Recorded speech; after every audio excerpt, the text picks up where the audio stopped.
Eh bien, bienvenue à tous à cette session un petit peu particulière, qui est en elle-même une création finalement, puisqu'il ne s'agit pas vraiment d'un panel. Il s'agit d'une création qui va permettre de mettre en lumière des parcours et des profils très différents, complémentaires par certains aspects, avec des fils conducteurs par d'autres. Alors, je me présente très brièvement. Moi, c'est Jean Constantinesco. Je travaille en ce moment aux Nations Unies et en même temps, je suis un des administrateurs aussi de la Fondation Youssou N'Dour pour les industries culturelles et créatives. Alors, ça va être très bateau, mais je veux commencer cette mini-introduction par une définition que je trouve très belle de la culture, de Aimé Césaire. Je sais que je ne suis pas le seul à aimer Aimé Césaire autour de ce petit panel. La culture, c'est ce que les hommes ont imaginé pour façonner le monde, pour s'en accommoder et pour le rendre digne. Je trouve que c'est une très belle définition qui fait écho à plein de propos qu'on a entendus dans les sessions jusqu'à présent. Alors, le titre de cette session, on a 3 mots. On a culture, on a passion et on a inspiration. Et ce que ça m'inspire, c'est que la culture est au centre de tout. C'est que la passion, c'est ce qui anime le contenu créatif, le contenu culturel. Et l'inspiration, c'est en général ce que ça transmet. En tout cas, c'est l'objectif du contenu créatif. Alors, on a pensé, en tant qu'équipe de la Fondation Youssou N'Dour, on a pensé ce forum comme un moment d'échange, de rencontre entre des mondes différents, mais qui chacun peuvent avoir un impact sur le secteur culturel, des industries culturelles et créatives, le secteur public, le secteur privé et bien sûr le secteur créatif, dans le but de débloquer des verrous, de connecter, d'identifier des pistes assez opérationnelles sur lesquelles cette fondation pourrait travailler à l'avenir en partenariat avec toutes les différentes parties prenantes. Mais à l'intérieur même du secteur créatif, évidemment, le secteur créatif, c'est un mot extrêmement vaste et il y a toute une palette de parcours. Et on a la chance, aujourd'hui, c'est un petit peu ça qu'on a voulu mettre en valeur lors de cette session. On a la chance d'avoir 3 personnalités aussi intéressantes que différentes, je dirais. Un point commun, c'est qu'elles sont inspirantes, ça tombe bien, donc on colle avec le titre de la session. Et on propose une session en 2 temps, 3 temps même. D'abord, je vais brièvement introduire les membres de cette session. Et ensuite, on a demandé à chacun d'entre eux de ramener un petit objet qui symbolise pour eux leur rapport à la culture et leur apport à la culture. Donc chacun va nous parler un petit peu de ça.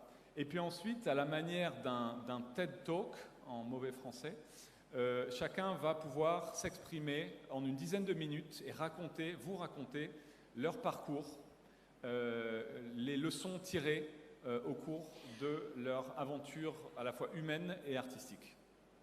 Voilà. Donc, sans plus tarder, je me tourne vers ma droite et je vous présente, pour ceux qui ne la connaissent pas, Nathalie Vérac. Alors Nathalie, c'est un petit peu l'incarnation d'une citoyenne du monde, née d'un père guadeloupéen, d'une mère indienne dans un village du Bordelais, ayant habité à Nairobi, habitant aujourd'hui à Dakar. Vraiment, là, on coche beaucoup de cases.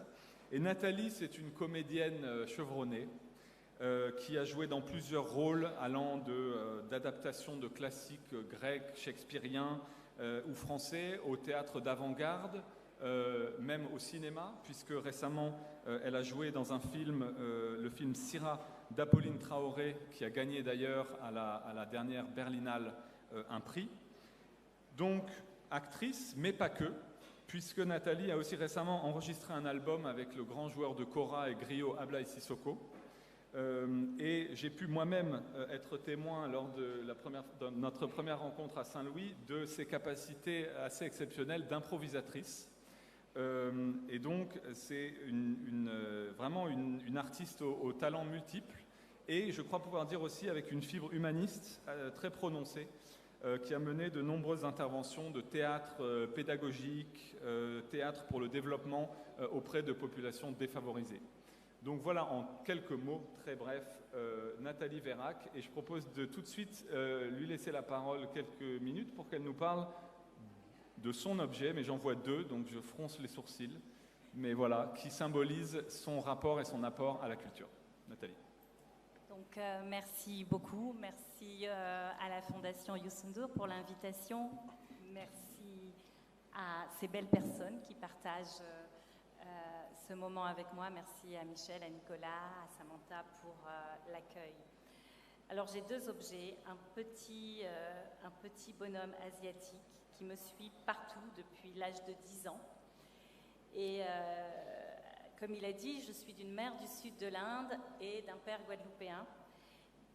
Et à un moment donné, quand j'étais en Inde, quelqu'un m'a remis ça, quelqu'un qui revenait de Katmandou, en me disant « Tiens-le et ne renonce jamais à tes rêves ». Donc cet objet est toujours avec moi pour me rappeler maintenant, je ne dirais pas exactement, mais en tous les cas, plus de 40 ans que je ne dois pas renoncer à mes rêves. Ensuite, il y a un texte que j'ai toujours quand je me déplace, puisque j'ai la chance de pouvoir interpréter des rôles dans le domaine du théâtre dans plusieurs pays du monde. Je pars toujours avec un texte qui s'appelle Du régal pour les vautours de Claude Régis, et qui est un texte très particulier sur ce que devrait être la mission, je dirais, d'un acteur de théâtre, d'un acteur tout court. Voilà, en gros, Claude Régis renvoie ça à... C'est pas du jeu, c'est un état d'être, c'est un état d'existence, c'est un état de citoyenneté dans le monde. Voilà. Merci beaucoup, Nathalie. Merci beaucoup. Deux objets bien complémentaires, d'ailleurs. Eh bien, je propose de passer à Sobel. Sobel Ngom, que beaucoup d'entre vous connaissent également ici. Sobel, que moi je connais un petit peu aussi, j'ai la chance de l'avoir rencontré il y a quelque temps, et je le définirais comme un activiste, un entrepreneur et un catalyseur. Alors lui-même est souvent assez même critique du fait qu'on l'implique dans des événements sur les industries culturelles et créatives, mais son implication finalement elle est assez transversale, je dirais, en faveur de la jeunesse. Et ça couvre bien des domaines, dont celui des ICC. C'est donc assez naturellement qu'on lui a proposé de s'associer à cette session. Sobel, il a très brièvement 3 temps, il y en a bien plus, mais 3 temps que je retiens de son parcours. Le premier, c'est ses années passées auprès de Ashoka. Ashoka, qui est le plus grand réseau d'entrepreneurs sociaux du monde, où il était responsable Afrique du programme Changemakers, et à ce titre-là, responsable de la construction et le maintien d'un réseau de plus de 2000 entrepreneurs à fort impact social en Afrique. Ensuite, il a fondé au Sénégal la Social Change Factory, qui a d'ailleurs, je crois, un stand dans le village de l'économie créative, un centre africain d'innovation et de leadership citoyen.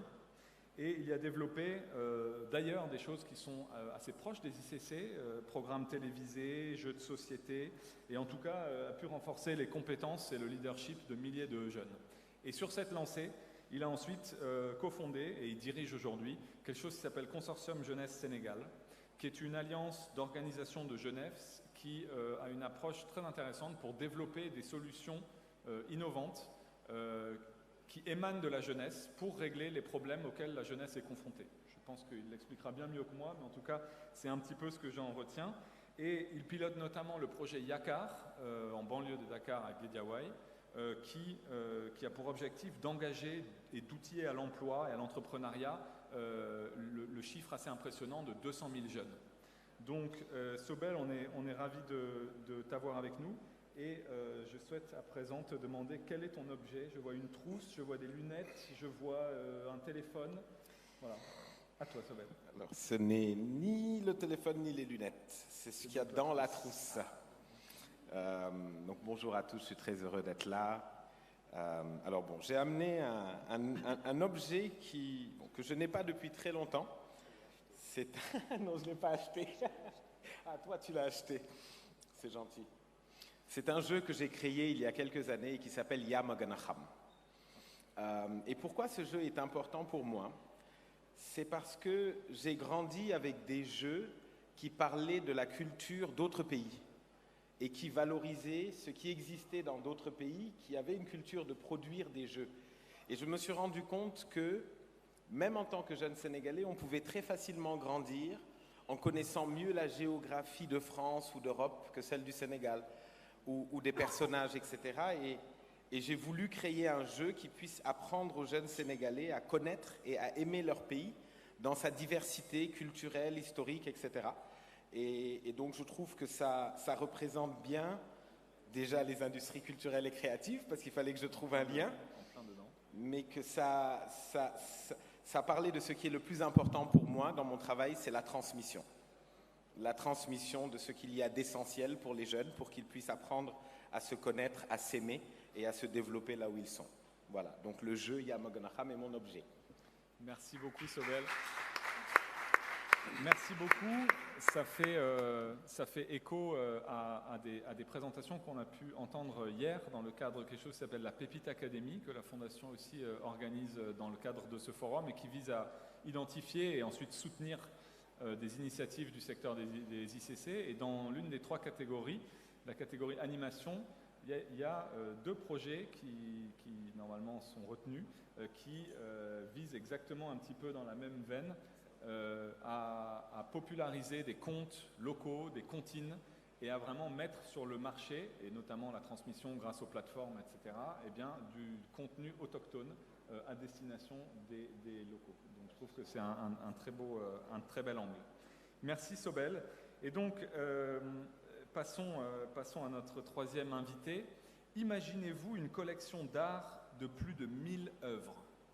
Eh bien, c'est ce que David Brollier a élaboré au cours des 4 décennies passées. David, qui est suisse d'origine, a perçu très tôt l'importance des politiques publiques dans la culture, puisqu'il était, dès l'âge de 18 ans, responsable de la culture et élu député au Parlement de la ville de Genève, en Suisse. Et en parallèle de ses activités de collectionneur, il a été pendant des années membre du comité d'administration du prix Marcel Duchamp à Paris. Il est aussi producteur, même acteur et chanteur à ses heures. Et il a découvert le Sénégal en 2014 et a depuis braqué son regard sur la scène artistique sénégalaise et même au-delà, africaine. Et il s'est même installé au Sénégal en vue d'installer aussi sa collection d'art contemporain africain. Et cet intérêt dans l'art africain est tel que David se définit lui-même un peu comme un panafricaniste de l'art, avec une vision assez claire d'ailleurs sur la localisation de l'art, dont on pourra peut-être reparler. Je crois, et c'est là un peu le fil rouge entre ces 3 profils, c'est la fibre humaniste, puisque la culture, ça doit aussi avoir une vocation humaniste. Et en tout cas, c'est ce qu'opinent les 3 invités aujourd'hui. Et donc, David est aussi volontaire dans l'ONG Village Pilote. Et toujours dans ce côté humaniste, il accorde, si mes informations sont bonnes, une grande importance à l'humain, c'est-à-dire qu'il achète des artistes, enfin des œuvres d'artistes qu'il connaît ou qu'il rencontre. Enfin, en tout cas, tu tiens à établir une relation humaine forte. Je me suis laissé dire aussi que son parcours est assez intéressant dans le sens où il n'allait pas de soi par son background familial et que c'était même un choix un petit peu à contre-courant par rapport à sa famille. J'ai lu même quelque part que son père appelait l'art contemporain « l'art compte pour rien ». Et donc, on imagine bien... Contemporain. Voilà, contemporain, voilà, pardon, voilà. Et donc, on imagine bien aussi au niveau personnel ce que s'embarquer dans une telle voie dans les ICC a pu représenter. Donc, à toi, David, pour nous parler du petit objet, de ton petit objet. Merci beaucoup, Jean. Petite correction, c'était pas en 2014, c'est la Biennale de 2016 qui a été la révélation, mais c'est important, j'en parlerai. Autant pour moi. J'ai 2 objets. Le premier, c'est en référence à l'art contemporain de mon papa. J'ai 2 montres qui n'ont plus l'heure parce que les piles ne sont plus existantes, et donc ce sont des modèles presque uniques que j'ai fait faire suite à la mort de mon père, d'un cancer fulgurant à 60 ans. J'ai fait faire une montre exceptionnelle pour lever des fonds pour l'hôpital cantonal de Genève, pour acheter des centrifugeuses en sa mémoire et pour faire un geste, parce que j'avais été profondément choqué de ce départ extrêmement prématuré, et l'art contemporain nous a permis de récolter beaucoup d'argent. Donc ça, c'était déjà la première chose. Et la deuxième chose, ce sont mes 2 bagues. Ma main gauche, c'est ma famille, le côté aristocratique de ma mère, le côté de l'histoire de ma famille.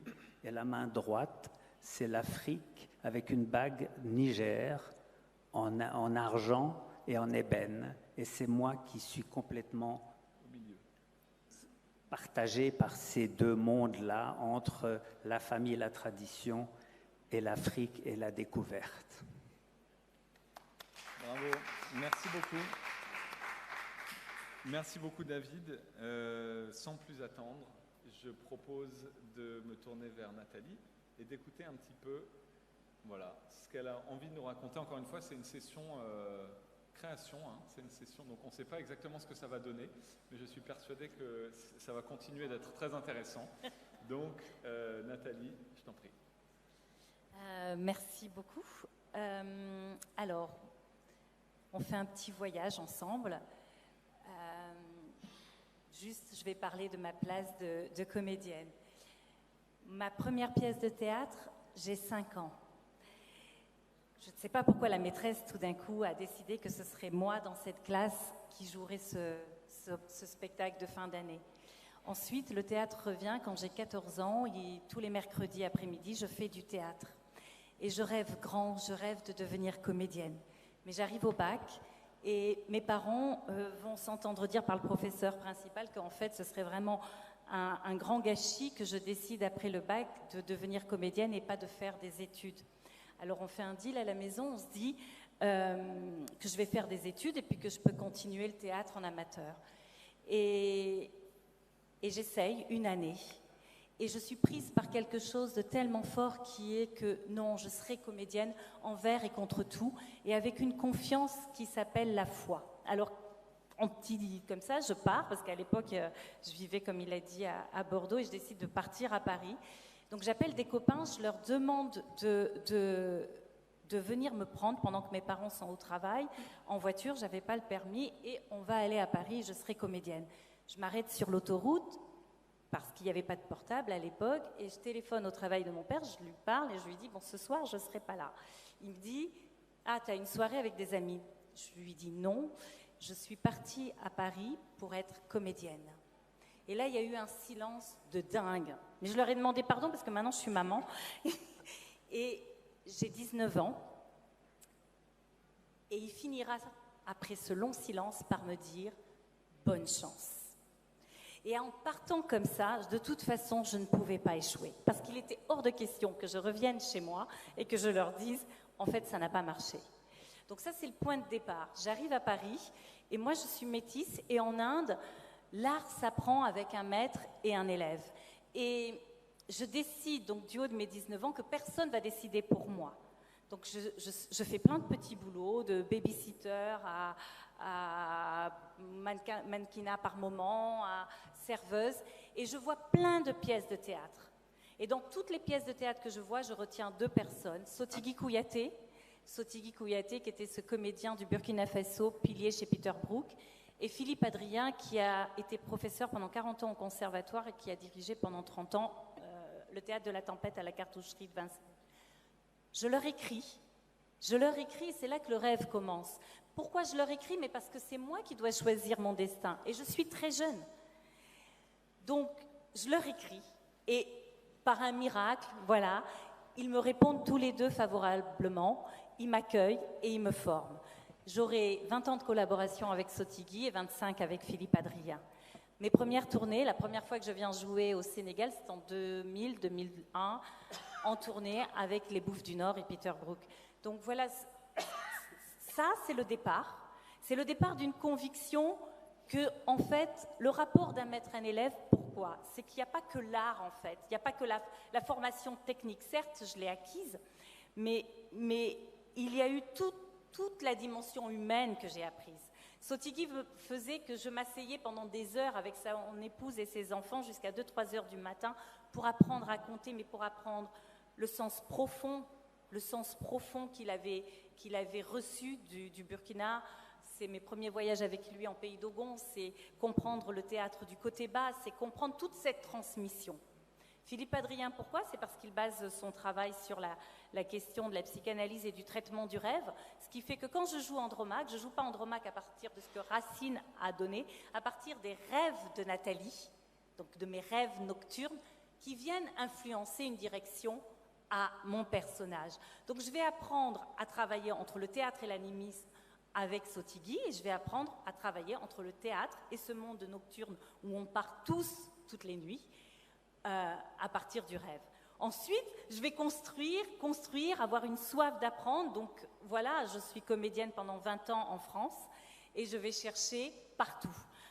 Mes amis de l'époque se disent, on te disait que quelqu'un à l'autre bout du monde, donc je suis allée chercher dans le théâtre Inuit, je suis allée me former à Los Angeles, à New York, partout. Dès que j'avais 5 centimes, je l'investissais pour comprendre, pour chercher. J'ai passé des heures avec Jean Rouch pour comprendre cette anthropologie théâtrale, pour comprendre qu'est-ce qui nous anime.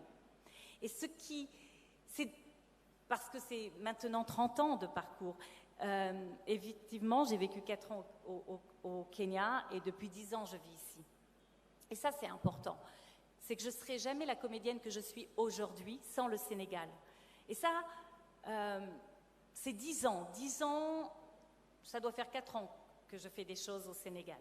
Les premières années, je venais de gagner le prix de la meilleure actrice à Nairobi. Quand je suis arrivée ici, les ambassadeurs entre eux se sont parlé, j'ai dit non, je ne ferai rien. Je vais observer, je ne connais pas ce pays, je ne sais pas qui est qui. Donc, pendant des années, je me suis même inscrite dans un cours de théâtre ici, alors que j'avais déjà cette carrière derrière, juste pour avoir l'humilité d'apprendre, l'humilité d'écouter un autre acteur qui fonctionne à partir d'une autre culture. J'ai pris le temps d'aller observer, d'aller de Rufisque à Pikine, d'aller en Casamance, d'aller voir comment les acteurs fonctionnent. À aucun moment, je pense que je sais. J'ai beaucoup de chance, je crois que j'ai beaucoup de chance, mais c'est un métier que je fais comme un boulanger qui se lèverait tous les matins à 4 heures du matin. Si j'avais une boulangerie, je vous assure que j'aurais les meilleurs pains. Tout simplement parce que je serais passionnée de chercher la farine unique, d'y mettre tout l'amour, d'y dessiner des choses, d'y poser des graines exceptionnelles. Parce que c'est ça qu'on attend de nous. Je me rappelle un jour d'un professeur à Los Angeles qui me disait « Mais pourquoi on aurait besoin de toi dans ce business ? Ici, à Los Angeles, on a tous les meilleurs acteurs. Donc, qu'est-ce que tu nous apportes de plus ? Ce qu'on apporte de plus, c'est cette graine avec laquelle on est né, que personne d'autre que nous a, qui nous fait vibrer et qui nous donne des ailes. Oui, il y a des doutes, mais les doutes, bien sûr qu'il y a sûrement des pièces, il y a des gens qui diront, on se demande pourquoi elle a fait celle-là et pas celle-là, mais ce sont des expériences. Il y a zéro échec. Il y a zéro échec. Il y a juste des expériences. Et c'est important parce que ça, c'est mon regard indien qui me donne ça. C'est que la spiritualité indienne, parce que voilà, j'ai grandi dans une famille indienne avec un oncle yogi, donc je médite depuis l'âge de 2 ans, je n'ai pas eu le choix. Maintenant, c'est un vrai choix, mais cette lumière-là qu'on a tous, c'est avec ça qu'on doit ensemencer le monde, c'est avec ça qu'on doit ensemencer demain, c'est avec ça qu'on doit pousser les frontières, les limites. Si on a choisi d'être artiste, on est là pour bousculer. Si je prends mon année 2022, j'ai produit pour la première fois la pièce de la Biennale Les Restes Suprêmes, qui était sur la question de la restitution. Je suis ensuite partie 3 mois dans le désert pour faire le film d'Apolline Traoré sur la question du terrorisme. Et j'ai enchaîné sur une pièce écrite par un auteur haïtien sur la question de la migration en jouant le rôle d'une mère qui a perdu son enfant unique dans la pirogue.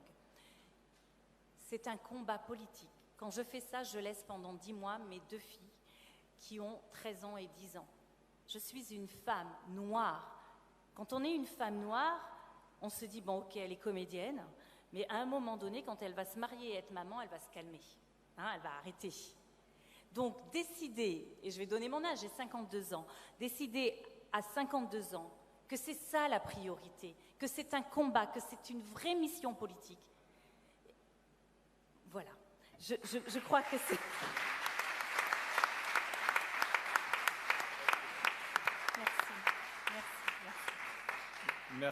Merci beaucoup Nathalie pour ce témoignage passionnant et très touchant par plein d'aspects. Juste quelques mots pour rebondir. Moi, ce que je retiens, c'est je pense un parcours, ou plutôt un élément commun à beaucoup de gens qui se sont lancés dans la carrière artistique, et d'ailleurs Youssou aussi, parce que j'ai déjà eu l'occasion d'échanger là-dessus. Le fait qu'au début, on doit aller à contre-courant et que son entourage n'y croit pas, n'encourage pas forcément ou bien encourage à demi-mot, bonne chance, et que donc du coup, ça demande un courage, ça demande une vraie détermination.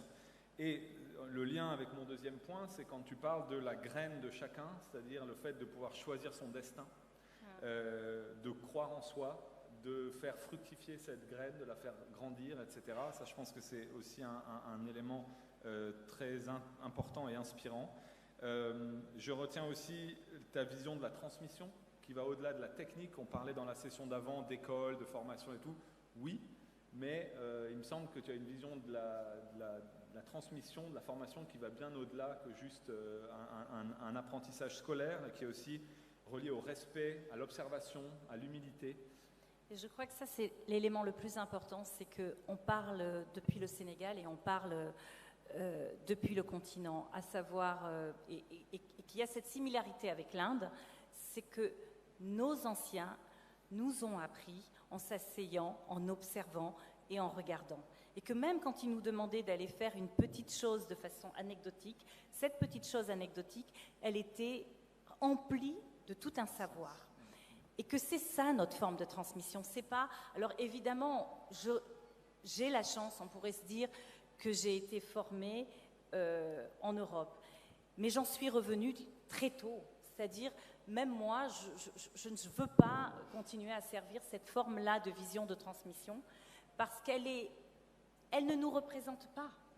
Elle ne raconte pas qui l'on est, elle ne nous définit pas et elle enferme nos imaginaires. Merci. Merci Nathalie. Et puis le dernier élément, c'est l'effort. Il me semble que ça aussi, tu le soulignes. Et je pense qu'il y a une misconception souvent que la culture ou les métiers du secteur des ICC, c'est quelque chose un petit peu fait en dilettante, alors qu'en fait, c'est tout le contraire. Ça demande un travail énorme et une constance. Et donc ça, cette passion au service de l'effort et donc cette éthique du travail, je pense que c'est aussi assez important dans ce que tu as souligné. Donc merci beaucoup, on aura l'occasion d'échanger et puis aussi avec vous évidemment. Et sur l'effort, je veux juste préciser que même quand je ne joue pas, je travaille mon art 2 heures par jour. Il ne viendrait à l'esprit d'aucun sportif de haut niveau de préparer une compétition comme les Jeux Olympiques et de ne pas s'entraîner tous les jours. Et je pense que c'est important de comprendre que même quand on est artiste, on se doit cette discipline. Voilà. Merci beaucoup. Merci Nathalie. On va passer maintenant à Sobel. Je te passe la parole avec plaisir. Merci Jean. Je crois que tu pourras témoigner du fait que quand tu m'as appelé au téléphone pour me dire que Nathalie passait en premier, je t'ai dit, oh mince alors, parce que c'est vraiment difficile de passer après Nathalie. Que j'aime beaucoup et dont je suis vraiment content de partager à cette scène. Ce que je trouve particulièrement intéressant dans les échanges qu'on a eus et que j'ai eus avec Nicolas et Michel, c'est que c'est vrai que j'ai pris la posture de dire mais qu'est-ce que je fais là? Je ne suis pas des ICC. Et en devant venir ici, je me suis rappelé plein de choses.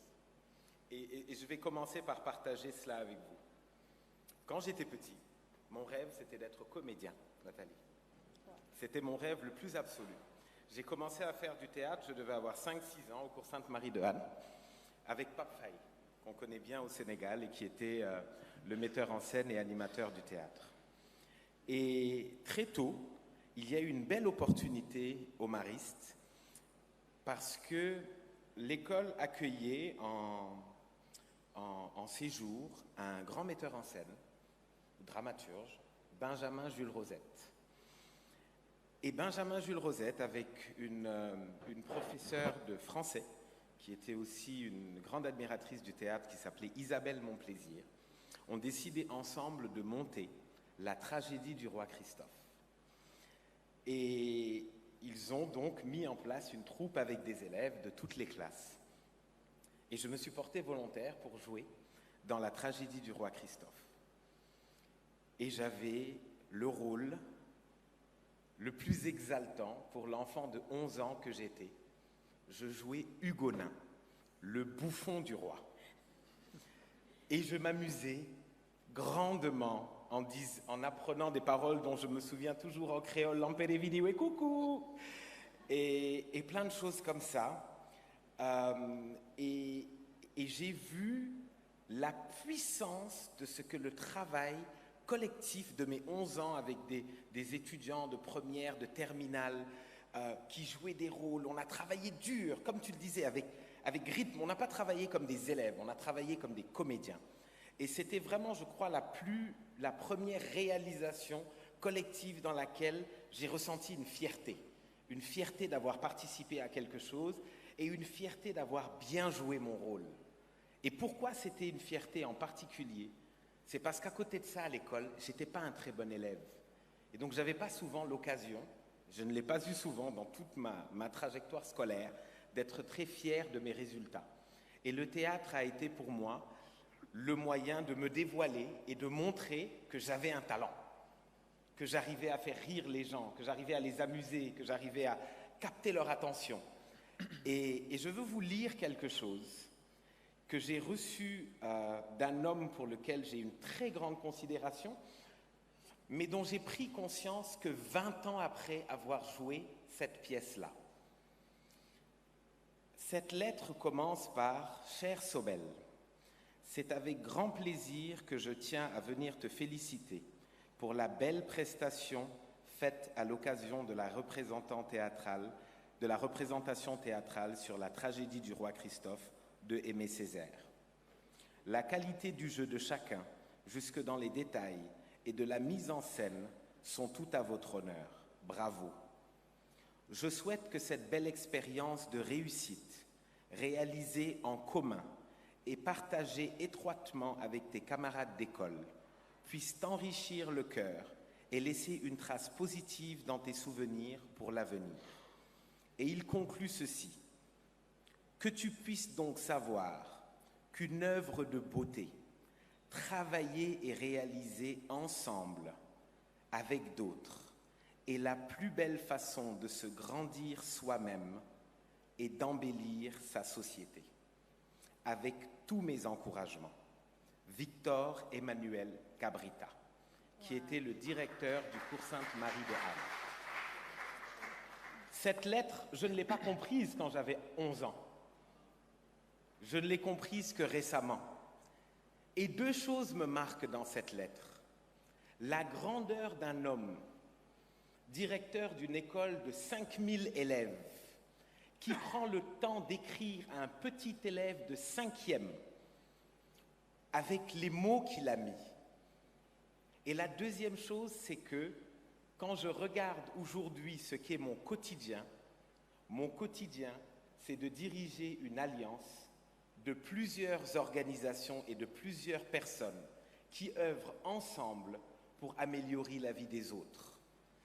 Et ce message de mes 11 ans est aujourd'hui le message que moi je délivre aux plus jeunes que moi.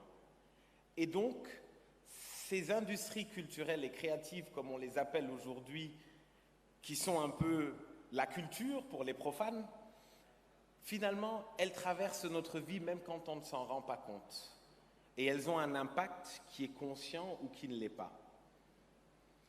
J'ai ensuite eu la chance, après la tragédie du tremblement de terre de Haïti, d'être vice-président aux côtés de Awam Boukan de l'association Sénégal-Haïti, qui a été mise en place par la communauté sénégalaise suite au tremblement de terre pour venir en aide aux victimes.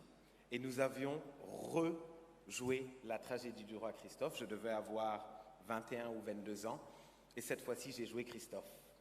Et donc, je suis passé du bouffon du roi au roi. Et j'en étais très heureux. Et le théâtre a toujours été quelque chose que j'aime et que j'aime encore.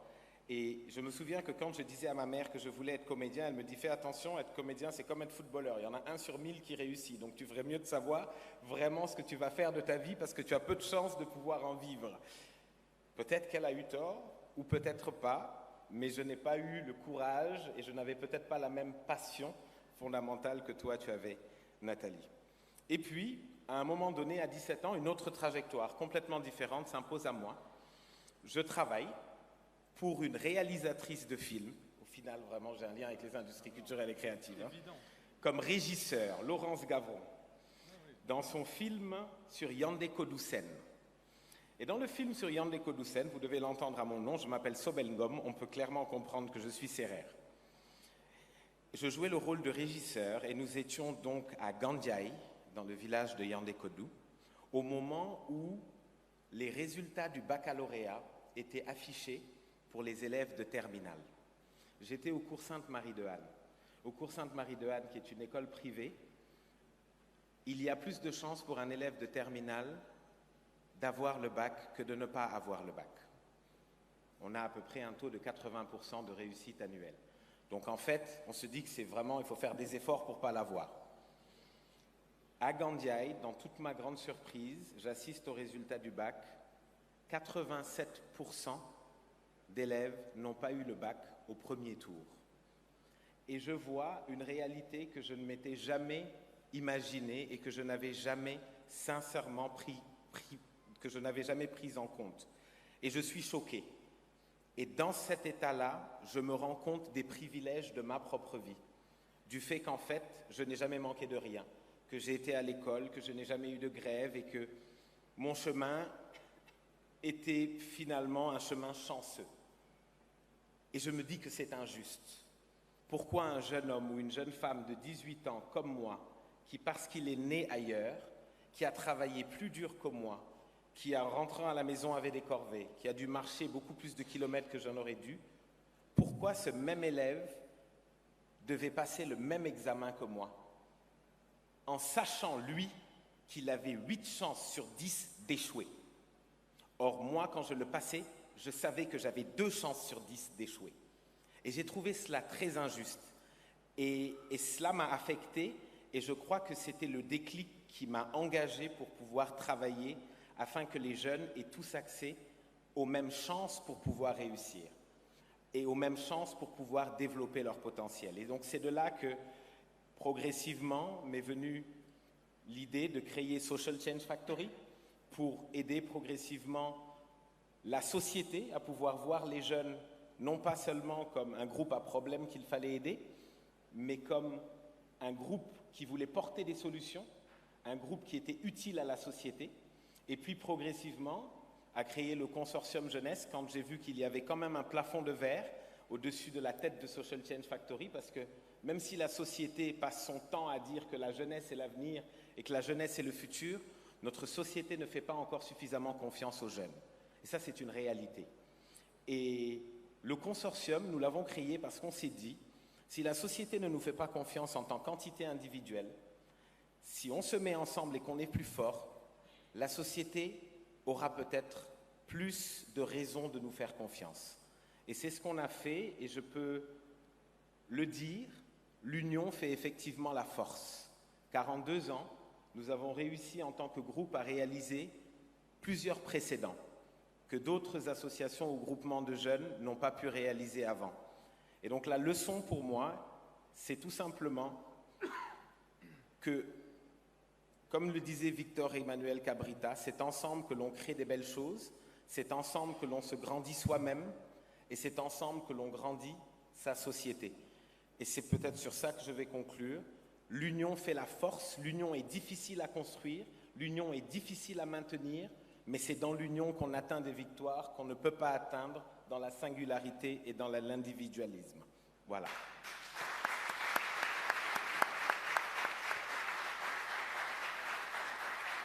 Merci beaucoup, Sobel. Merci pour ce témoignage qui clairement justifie pleinement ta place dans un forum sur les ICC. Mais plus sérieusement, voilà, je trouve moi ce qui est touchant, c'est que au travers de la culture, finalement, tu découvres la puissance du collectif. Et tu découvres aussi la puissance de l'intergénérationnel. Et on a dit aussi, on a souligné ça dans d'autres sessions de ce forum, que la culture finalement relie. Et donc, si l'union fait la force, la culture, ça peut être un ciment extrêmement puissant pour faire travailler ensemble, agir ensemble des gens de générations différentes, d'origines sociales différentes, de pays différents. Et de continents différents. Et ça, je pense que c'est un message extrêmement puissant. Le deuxième, merci aussi d'avoir partagé ton déclic.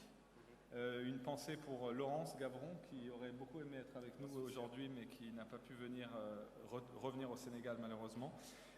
Mais merci, parce que c'est très touchant aussi, ce déclic, en découvrant que finalement, il y avait peut-être plus méritant que toi à l'instant T, et pourtant, ces gens-là n'avaient pas la chance dont toi tu bénéficiais. Et que ça a été l'élément déclencheur, peut-être, qui sait, celui qui a été à ce moment-là plus fort que ta passion pour le théâtre, par exemple, et qui du coup t'a conduit à t'engager dans cette voie. Donc merci beaucoup. Encore une fois, on aura l'occasion d'échanger, vous aurez l'occasion d'interagir. Mais je passe sans plus attendre à David. Merci David, la parole est à toi. Je crois que tu vas te lever.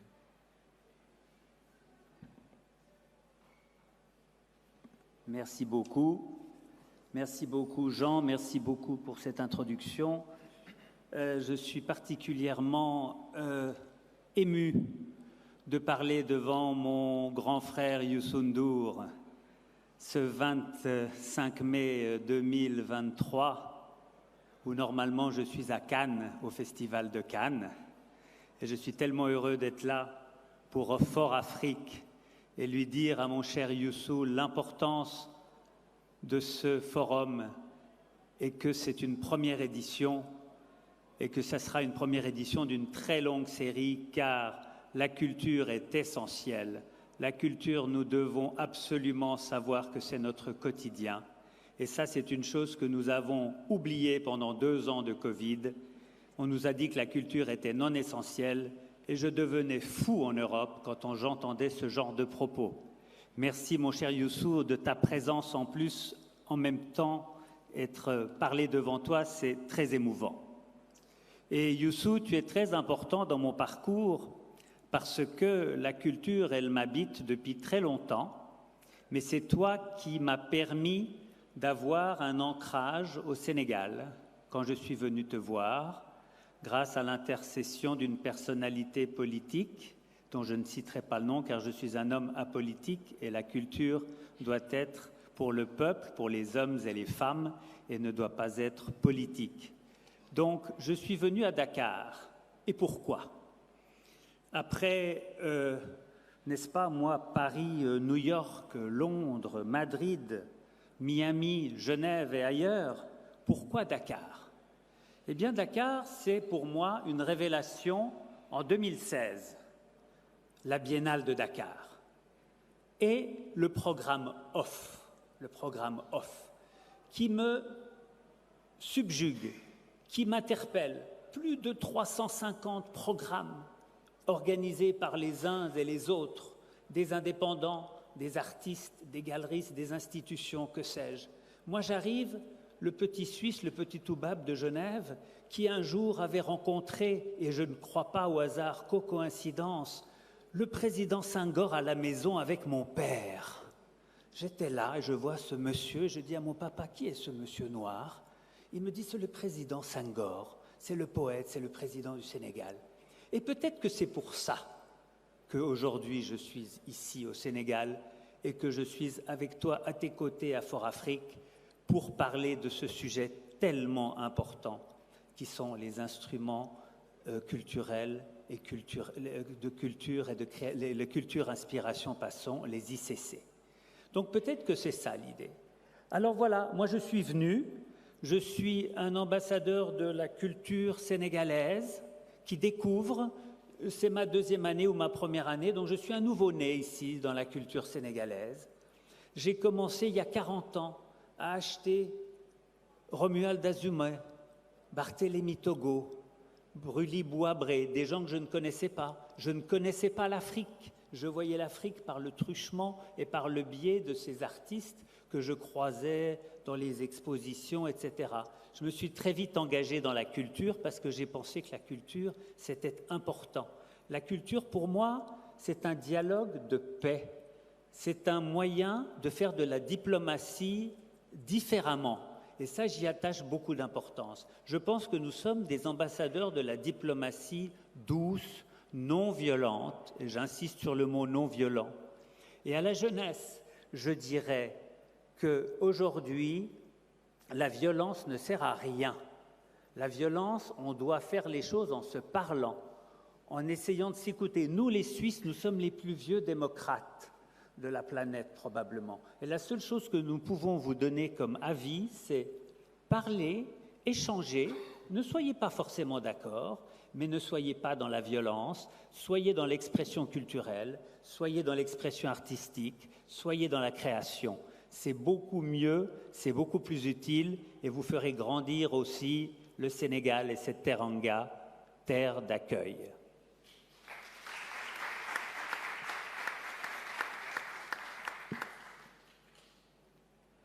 Donc moi, je suis venu grâce à différentes personnes et je suis tellement fier de savoir que Nathalie Vérac est là ce soir avec nous et que Momarsec aussi va nous succéder à ce podium. J'ai beaucoup de chance d'avoir rencontré des gens de la culture extraordinaires. Cette teranga, elle regorge de talents, elle regorge de gens qui ont des possibilités extraordinaires de faire des choses, mais souvent, il n'y a pas la méthode, il n'y a pas forcément l'accompagnement, il n'y a pas forcément ce que nous avions dit tout à l'heure, la formation. Mais j'ai beaucoup aimé l'idée d'une dame qui était là et qui a parlé d'une sorte de certificat ou passeport culturel, parce que la formation, ça nécessite des écoles, ça nécessite des structures. Et je crois que dans ce pays qui est très malléable, ce pays où la jeunesse est incroyable, se débrouille avec des bouts de ficelle, se débrouille. Moi, je suis impressionné de voir, moi, l'art contemporain sénégalais m'a séduit par le recyclage. Romuald Azumé est un artiste que j'ai découvert par le recyclage. Il prend les choses, la pollution, tout ce que nous jetons, tout ce qui est absolument impossible de se débarrasser. Romuald en fait des sculptures. Des artistes ici à Dakar prennent les canettes des bouteilles, les canettes, et en font des colliers, en font des petites bagues, etc. Donc, il y a des talents, il y a des idées. Tout ce qu'il faut, c'est un tout petit peu structurer les choses. Il faut que je vois que la ministre Cissé est là, Aïssatou Cissé est là. Et donc, je sais que les choses iront jusqu'à Monsieur le Président de la République, Macky Sall. Il y a tout dans ce pays, tout pour réussir. Moi, je suis un modeste petit ouvrier, humble Suisse qui est venu à Dakar, qui est venu avec sa collection et qui a décidé de vouloir que sa collection, si c'est possible de le faire en entente avec le gouvernement et avec ce pays, reste. J'achète des œuvres d'art à des jeunes artistes, à des jeunes femmes et à des jeunes hommes. Je suis pour la parité entre les femmes et les hommes, donc j'encourage énormément de femmes, je soutiens énormément de projets de femmes. Je prône la collaboration entre le public et le privé. Je suis pour un complément que le privé doit jouer et c'est ce que je fais modestement avec mes deniers personnels. C'est pour ça que je suis venu à Dakar. C'est pour encourager des artistes, hommes et femmes, des artisans. Là, je suis habillé par Cheikha de Sigil, par Ramadiao de Saint-Louis, des talents extraordinaires. Chez moi, il y a du mobilier qui sont faits par des artisans, Balagnang, Balasidibé, de Rufisque ou d'ailleurs. Vous avez un nombre de talents à ne plus savoir comment les nommer. Donc moi, je suis vraiment un porte-parole de ces gens qui n'ont peut-être pas la chance de pouvoir s'exprimer, mais qui, par mon intermédiaire, la télévision, la radio, les émissions auxquelles je participe, etc. Et puis, en Suisse, on dit que j'ai une grande gueule, parce que les Suisses peuvent avoir des grandes gueules, et à Genève, au bout du lac, on a des grandes gueules, donc on parle et on dit les choses. Donc, si vous voulez, j'ai la chance de venir d'une ville internationale, la Croix-Rouge, Henri Dunant, la médiation dans tous les conflits mondiaux. Genève est toujours terre d'asile. Et nous avons à Genève plus de 30% d'étrangers qui enrichissent notre ville. Et nous avons beaucoup d'émigrants et beaucoup aujourd'hui de situations compliquées avec l'Ukraine. Et nous accueillons, nous essayons de faire ce que nous pouvons. Et maintenant, vous m'avez tellement bien accueilli à Dakar que je pense que je vais rester à Dakar et me partager un petit peu et continuer. Et je ne suis pas très bon sur les longs talks, donc je préfère laisser la parole à Jean et répondre à des questions. Merci. Merci beaucoup. Merci beaucoup, David. Merci pour ce témoignage très très riche. Beaucoup de choses. Le mot que la culture est notre quotidien. La culture est omniprésente, elle nous traverse, comme disait aussi Sobel. Le fait que pendant le Covid, certains ont déclaré la culture comme non essentielle. Un intervenant ce matin disait ici même à la cérémonie d'ouverture que finalement c'était à la fois ce qui nous avait le plus manqué pendant le Covid, les concerts live, les expositions, etc., et ce qui nous avait sauvés parce que chacun était devant chez soi sur les plateformes de streaming, etc., et ça nous avait permis de tenir cette période un petit peu compliquée. Merci aussi pour le partage de cette rencontre avec Senghor. Finalement, c'était déjà prémonitoire de tes deux bagues et du fait que tu étais entre ces deux continents et ces deux cultures. Et aussi très intéressant, on le sait, tous les mots sur la richesse de la culture ici au Sénégal et en Afrique plus généralement, le fait que ça regorge de talent et que c'est peut-être inversement proportionnel avec les investissements qui sont faits dans le secteur pour permettre de justement formaliser un petit peu, structurer et aider encore à éclore. Alors maintenant, il nous reste plus beaucoup de temps, mais il nous reste du temps quand même. Et donc, je souhaitais, avec votre accord, demander à l'assistance d'intervenir, de poser des questions, des témoignages. Je vois déjà deux personnes ici, 3, voilà. On va commencer par ces 3-là.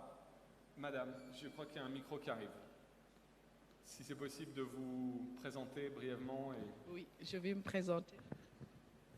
Bonjour, je suis Mame Binta Diouf Diallo. Je suis responsable de projet ICC à la coopération allemande au développement. Mais je ne prends pas la parole en ma qualité de responsable ICC pour le programme que je travaille pour la coopération allemande au développement. Bonjour Sobel, bonjour Nathalie que je connais, bonjour monsieur, merci de me donner la parole. Je prends la parole parce que je suis arrivée par hasard dans cette salle.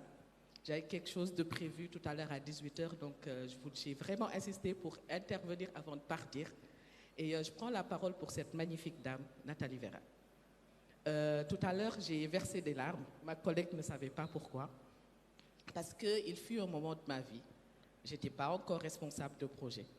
J'ai eu cette dame à côté de moi, à un certain moment très particulier, et cette dame m'a accompagnée. Cette dame, les phrases qu'elle a prononcées aujourd'hui dans cette salle, elle me les avait déjà prononcées il y a quelques années. Et aujourd'hui, je vois ma vie totalement transformée, mais transformée en bien, parce qu'elle est allée au plus fond d'elle-même et elle est puisée au plus fond d'elle-même pour donner à une femme qui aujourd'hui prend le relais pour continuer à donner. Et donc c'est ce que Sobel disait, c'est cet effet boule de neige, de faire les bonnes choses qu'il faut dans la vie. On était dans une série de témoignages et je me devais de le faire, Nathalie, devant toi. Toi, tu sais, moi, je sais. Merci, Nathalie.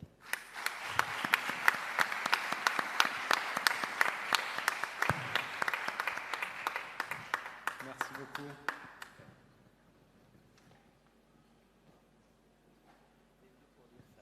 Voilà, merci beaucoup. Voilà, je reviens encore. Je me présente ou bien? Est-ce que c'est possible de parler? Voilà, donc, merci. M. Sow Ibrahima, je suis directeur d'une industrie culturelle, donc au Mikkelsen Events, initiateur du Festival international de Saly Portudal, donc un festival qui réunit des grands artistes internationaux et qui va tenir sa première édition prochainement. Bon, voilà. En fait, moi, je suis très ému de voir cette mosaïque donc, des artistes donc, qui sont aujourd'hui assis à vos côtés et qui racontent des histoires émouvantes. Des histoires vraiment émouvantes. Cela prouve qu'aujourd'hui, que tous les Africains ont des instincts artistiques en eux. Donc ça, c'est quelque chose qui est là en nous. Moi, je suis financier de formation. J'ai dirigé beaucoup des ONG aujourd'hui transformés en artistes, ce qui veut dire que nous sommes tous des artistes, les Africains. Ils ont tous des instincts, n'est-ce pas, artistiques, donc dans leur sang.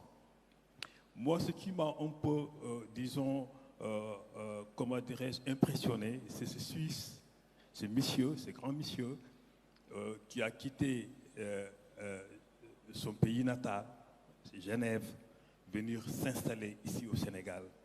Cela prouve nettement que le pays égorge de talents. Le pays est pour devenir, si nous le voulons, nous le souhaitons, une industrie culturelle.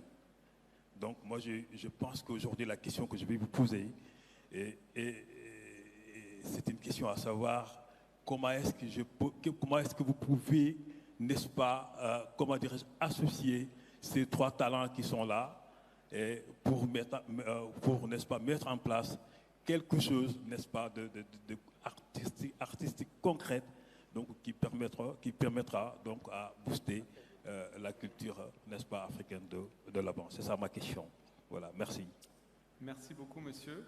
Donc, on prend cette question, on va en prendre encore deux, et ensuite on va passer la parole aux intervenants pour qu'ils puissent répondre. Good evening, everyone.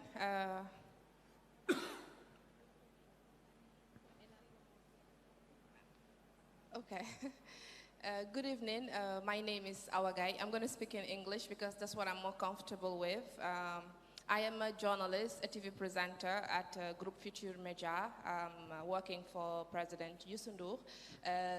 I have a comment and I have a compliment, a word of encouragement and a word of courage for Natalie. As a young African woman, I am Senegambian. I was a journalist in Gambia, still a journalist, so I was deployed to a new country, Senegal, through my talent, through my hard work. So listening to you talk, you were a motivation and an inspiration for me as a young African woman, being the voice of the voiceless. So this is more of encouraging you and telling you, like I'm so proud of you. It's an honor looking at you there. I don't really speak French a lot, but when you talk, it penetrated my heart. So it's a comment that I wanted to give you. Thank you. Merci beaucoup. Thank you so much. Alors, une dernière question ici. Bonjour tout le monde. J'ai une petite question Bonjour. pour David. Mais- Voilà, Samantha Ripadimeana, je suis de la Fondation Youssou N'Dour et je voudrais demander à David s'il peut nous raconter un peu plus de sa collection parce que c'est une des raisons pour lesquelles nous sommes là. Donc David, s'il te plaît, parle-nous de tes œuvres, parle-nous de la manière dont tu as collectionné. Merci. Merci Samantha. Alors je propose que David prenne cette question directement et aussi embraye sur la question de l'autre intervenant sur les perspectives que tu verrais, pourquoi pas, de collaborer avec les différents intervenants, Sobel et Nathalie. Oui, merci beaucoup, Jean. Je vais répondre à la deuxième question en disant que dans mon fonctionnement et dans ma façon de penser, tout est ouvert et je trouve que toutes les collaborations et toutes les possibles passerelles sont très très importantes. Si je suis venu ici, c'est pour parler de passerelles aussi. Je viens d'Europe, je viens d'un univers très différent. Je ne connais pas l'Afrique, je découvre l'Afrique, je connais la culture, mais je connais l'art contemporain, l'art africain, et je découvre la culture, le mode de vie de nos frères et de nos sœurs africains, etc. Donc tout ça, c'est pour moi très récent et très nouveau. Mais évidemment, Nathalie, c'est une énormissime, talentueuse actrice comédienne, donc évidemment réfléchir avec grand plaisir. Et Sobel, ce qu'il fait, c'est absolument remarquable, parce que ce qu'il faut, c'est trouver des solutions pour que toute cette jeunesse puisse rêver, toute cette jeunesse puisse trouver un moyen de rester dans ce pays, ne pas prendre des pirogues, ne pas faire des bêtises. Ça ne sert à rien. Il y a très peu de réussite dans ce genre de situation. Moi-même, en tant que député, j'ai beaucoup visité à l'époque à Genève, au siècle passé, des instituts carcéraux, etc., où il y avait énormément d'Africains et qui étaient là parce que malheureusement, ils n'avaient pas de quoi vivre, ils n'avaient pas de quoi, ils croyaient qu'ils arrivaient au paradis, mais ils arrivaient c'est l'enfer. Quand on n'est pas voulu ou qu'on n'est pas programmé, il n'y a pas de place, malheureusement, dans cette vie du quotidien ponctuel qui existe ici. Là-bas, c'est pas possible. Le système ne peut pas fonctionner comme ça. La mentalité, malheureusement, n'est pas la même, donc on ne peut pas. Donc on est voué à un échec compliqué. Et l'échec, malheureusement, c'est la drogue, c'est différentes choses, et ça finit très mal.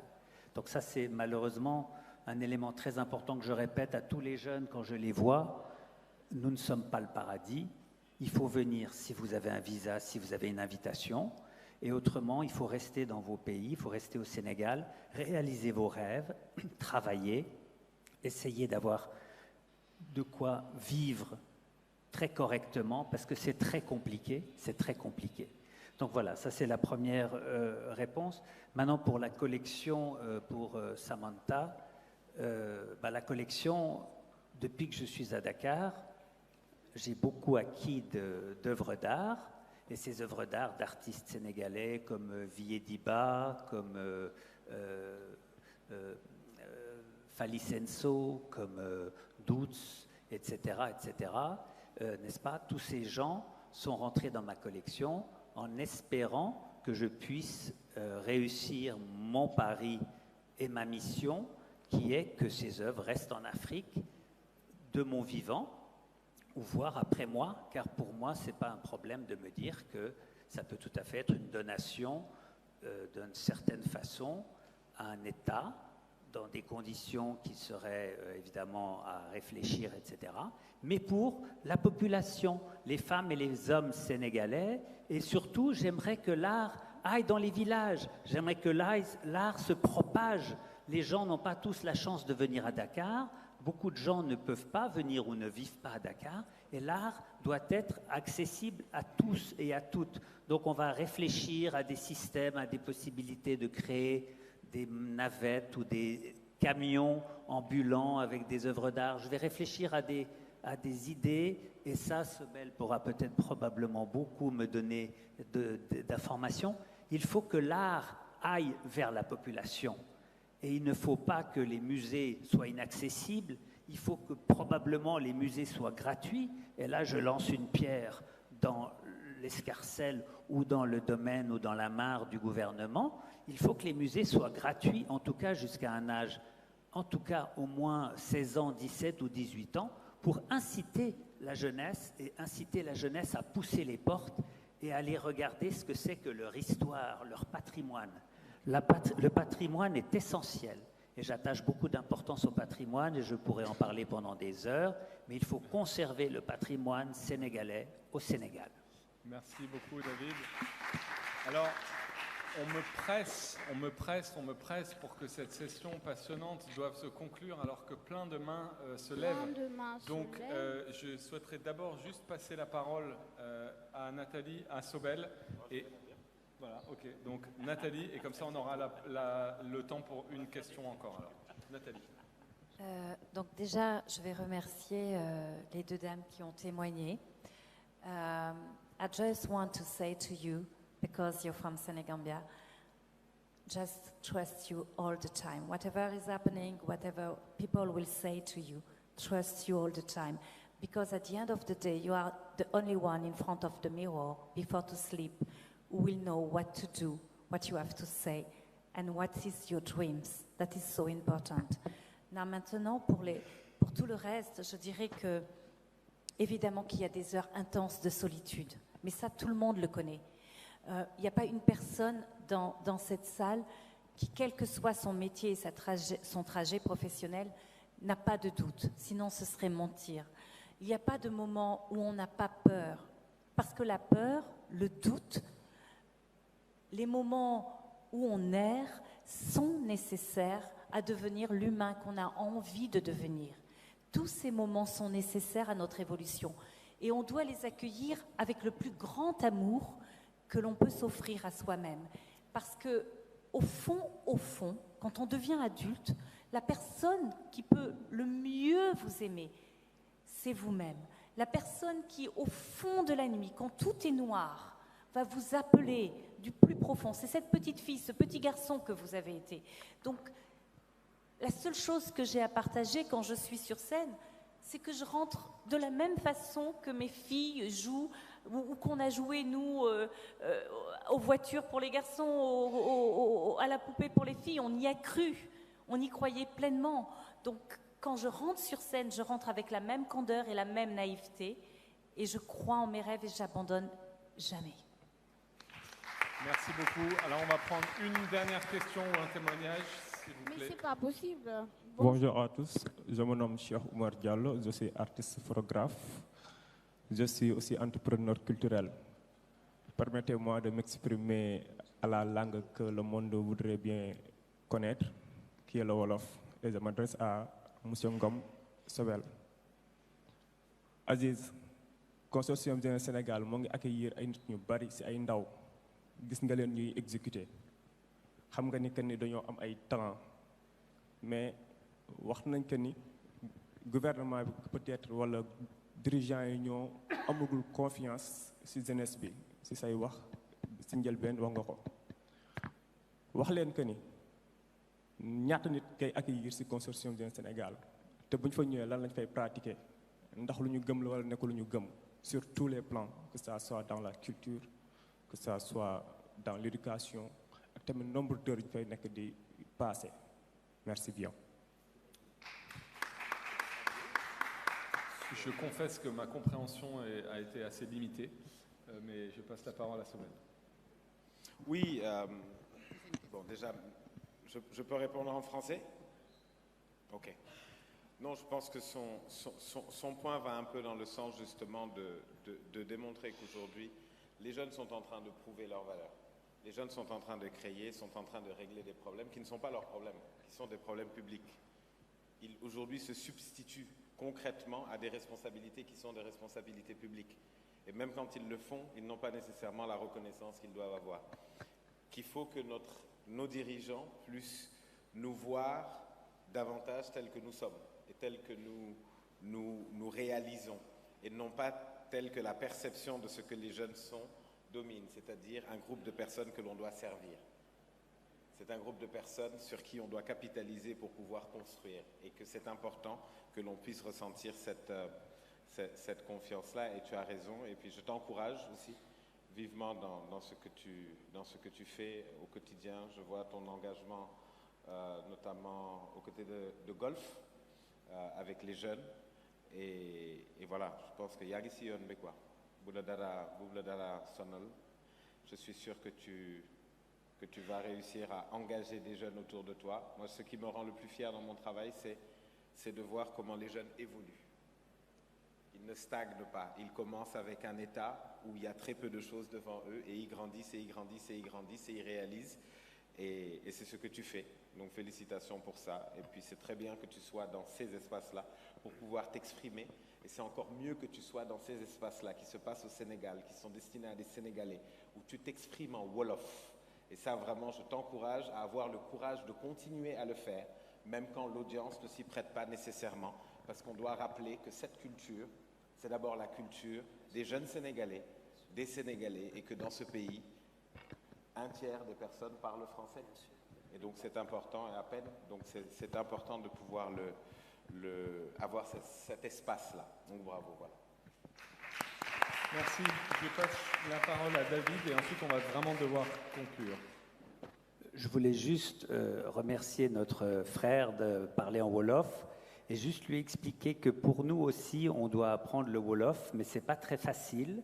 Et donc, il y a un problème d'adaptation et d'organisation.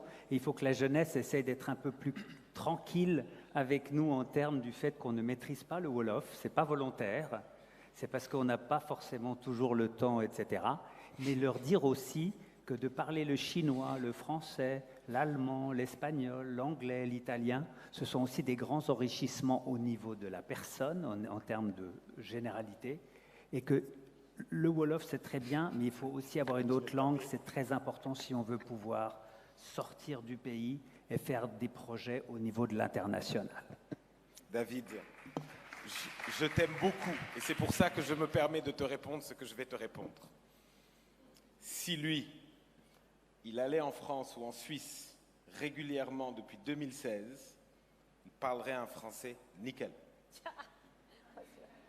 N'est-ce pas? Il y a un effort que les francophones reprochent aux anglophones de ne pas faire l'effort d'apprendre les langues. Ce même effort doit être fait par les francophones vis-à-vis des langues des pays qu'ils affectionnent. Et c'est un effort qui n'est pas plus difficile que d'apprendre le français. Je peux te dire que dire une phrase en Wolof, il y a moins de temps. C'est plus difficile que de dire une phrase en français au plus que parfait de quelque chose. Mais c'est très affectueux et je sais que tu es d'accord avec moi dans le fond. J'ai trouvé mon prof de Wolof. Voilà, c'est un bon takeaway. C'est bon? Oui. Ok. Un dernier, je suis désolé, mais là vraiment on m'assaillit. Allez-y. Ça a l'air très très important. Mais prenez un micro par contre, parce que. Merci beaucoup. Je parle au nom d'artistes avec qui je travaille, qui sont venus hier et qui ont été très très émus. Il y en a une Khadi Pouy qui m'a dit, mais Aïssata, tu as elle s'appelle Khadi Pouy et son nom de scène c'est même Khadi Youssou. Elle a dit, Aïssata, tu as réalisé mon rêve parce que j'ai pris des photos et j'ai chanté pour Youssou N'Dour. Donc je voulais dire ça et je voulais profiter de dire que Madame Samantha, vous avez dit, je crois tout à l'heure, vous a demandé, monsieur, ce que vous alliez faire de vos œuvres. Et j'ai pensé aussi tous qui êtes là et je pense toutes les sessions, puisque vous réussissez à réunir toutes ces personnes et qu'il y a des consortiums, c'est vraiment un plaidoyer pour les organisateurs, Michel et tout qui sont là, de trouver un moyen, comme vous avez les inscriptions, vous avez les emails, de trouver un moyen pour que tous les acteurs qui sont là vous donnent les news de ce qu'ils font, pour que les différentes personnes, comme vous dites que parfois dans les régions, dans les banlieues et tout, puissent être au fait de ce que vous faites. Par exemple, monsieur, vous dites que vous allez faire bientôt, je l'espère, cette galerie ou je ne sais pas quelle forme ça va prendre. Il y a énormément d'artistes, comme vous dites, et parfois on n'est pas au courant. Parfois moi-même qui essaye d'être à l'affût de l'information, je me dis, mince, il y a ça qui est passé hier, je viens de le voir seulement. Donc, trouver un moyen, peut-être que nous, si on le reçoit dans nos boîtes, on peut leur passer l'information et c'est un moyen peut-être pour qu'ils soient au courant des formations, des activités que vous faites, parce que parfois, il y a des occasions ratées pour rien. C'est juste ce que je voulais dire, c'est très important parce qu'ils y tenaient. Merci.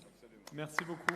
Le point est bien noté, notamment par la Fondation, qui effectivement, toutes les bases de données sont là et le but de ce forum, c'est de lier et ensuite que des choses puissent se passer. Donc on a tout à fait bien noté le point. Merci à toutes et à tous pour votre participation à cette session passionnante. Plein de mots-clés en sortent. L'humanisme, l'importance des efforts, la passion, l'éthique. Il y a vraiment, ça a été extrêmement riche et je pense qu'on a montré comment trois profils de personnalités, comme on a eu la chance de les avoir, peuvent être complémentaires. Et je souhaite, pour un petit mot de la fin, laisser la parole à Nathalie. Voilà. Merci. Ben déjà, je vais remercier tous les amis de ce stage, de ce partage, pour qui j'ai énormément de respect, David, Jean et Sobel. Remercier l'invitation à nouveau et dire à tout le monde que tout est entre nos mains.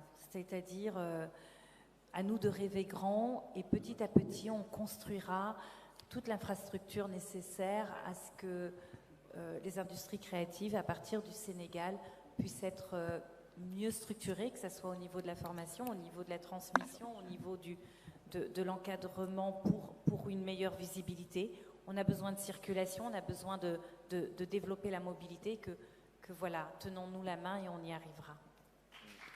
Merci à toutes et à tous et bonne continuation de forum. Merci à tous.